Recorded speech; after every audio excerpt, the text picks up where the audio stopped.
मध्य प्रदेश में उपचुनाव है और हर राजनीतिक दल एन के इन प्रकार इन चुनाव को जीतना चाहता है। 2018 के चुनाव में जिस तरीके से ग्वालियर चंबल संभाग में बीजेपी को दलित वोटर्स की नाराजगी का सामना करते हुए अधिकांश सीटों पर हार का मुंह देखना पड़ा था, यही कारण है कि वह इस बार मोर्चाबंदी में जुटी हुई है। बीजेपी के अनुसूचित जाति मोर्चा की राष्ट्रीय अध्यक्ष ग्वालियर चंबल संभाग सहित 25 विधानसभा सीटों पर अनुसूचित जाति मोर्चा की बैठक कर उन्हें बीजेपी के पक्ष में मतदान करने की अपील कर चुके हैं। ग्वालियर पहुंचे अनुसूचित जाति मोर्चा के राष्ट्रीय अध्यक्ष लाल सिंह आर्य कांग्रेस की इमरती देवी को लेकर दिए गए बयान को लेकर मुद्दा बनाए जाने के सवाल पर कहा कि दलित कभी भी बीजेपी के लिए वोट बैंक नहीं रहा है, बल्कि बीजेपी अंतिम पंक्ति में खड़े व्यक्ति के अधिकारों को उसको देने का काम करती है। लेकिन कांग्रेस ने हमेशा दलितों को वोट बैंक समझा है और हम किसी वोट बैंक के लिए नहीं हैं।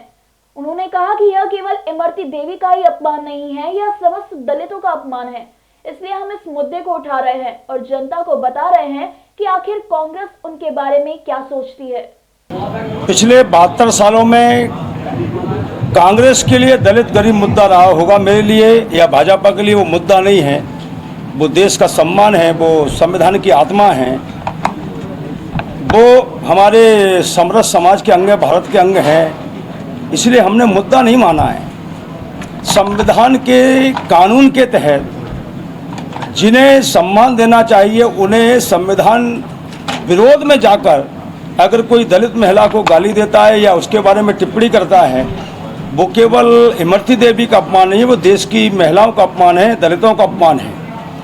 कांग्रेस का ये सगल बन गया है कि वो अपमान भी करते हो, माफ़ी भी नहीं मांगते। इसका मतलब है कांग्रेस तानाशाह हो गई है। ये घमंड जनता देश की चकनाचूर कांग्रेस का लगातार कर रही है। जो 24-25 राज्यों में सरकार रहती थी वो 2-3 राज्यों में सिमट गई है। जो 450 लोकसभा सीटें जीती थी वो 52-53 पे खड़ी हो गई है। वो इसीलिए कि उन्होंने देश को नहीं समझा, उन्होंने दलितों को नहीं समझा, उन्होंने आदिवासियों को नहीं समझा, उन्होंने महिलाओं का सम्मान नहीं किया, उनका विकास कल्याण नहीं किया। इसलिए लंबे समय तक आप झूठ नहीं बोल सकते, लंबे समय तक भ्रमित नहीं कर सकते। इसलिए देश का दलित, आदिवासी, गरीब, महिला, बच्चे सब समझ गए हैं कि कांग्रेस यानी कि हमारा अपमान, कांग्रेस यानी कि विकास रुकना, कांग्रेस यानी कि अपमानित होना।